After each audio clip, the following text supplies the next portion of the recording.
Ini. Ayun na pag yun, ay ano ko to. Yan. Dala-dala number. Oo. Amo na. Ano, ipos mo lang. Ayan po. Handa kayo, miyat-miya lang para pahinga-hinga ng kaunti. Sigurado lalabas na dyan pati yung mga haba parang sinasabi nilang ahas, ilog. O kung anong tawag nila dyan dito. Kasi laking Maynila po kasi ako eh. Doon po kasi ako namumuhay doon sa tinatawag nilang pesta. Jak. Ito po si Jak Joey. Sa totoo lang po dito po nakatira.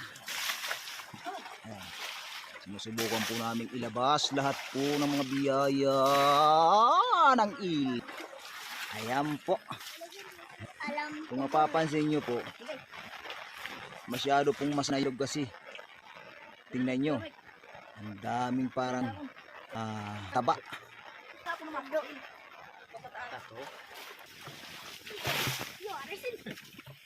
Ayan po, dami. Yan. Sige po. Yan, sige. Habang po nililimasan. Dadala sa pagtitimba yung mga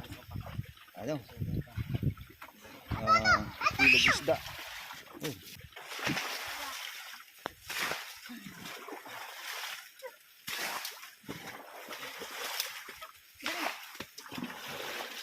Ayun, malaki. Ayun. Bantay niyo, Jin. Bantay. Yo, bantay niyo.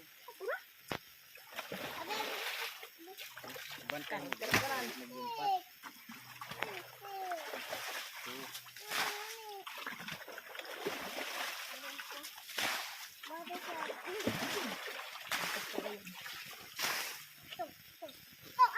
Ito manasi. Ito na. Yun.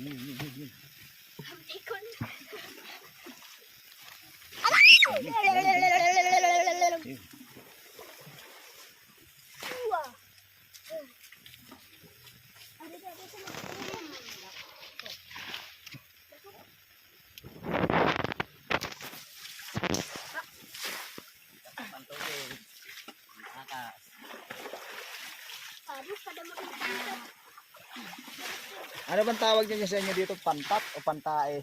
Pantae. Dito. Sa Tagalog pala ito. Dito.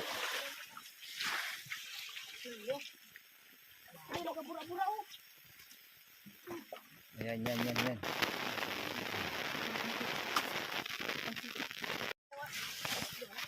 Isira na siya. Narito po mga kapatid, mga kaibigan. Ngayong panahon pong ito ay araw po ng tag-init.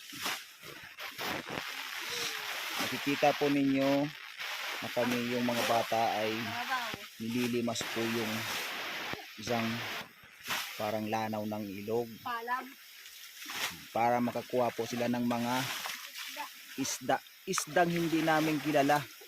At makikita ninyo kung anong mga pangalan nito. Kayo na po ang bahalang mag-comment kung anong klaseng isda, kasi nasa kagubatan po kami na tinatawag namin paraiso.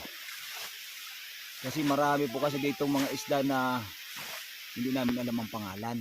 Ngunit mga masariwa, saka isa pa, mga masustansya daw itong mga klase ng isdang ito.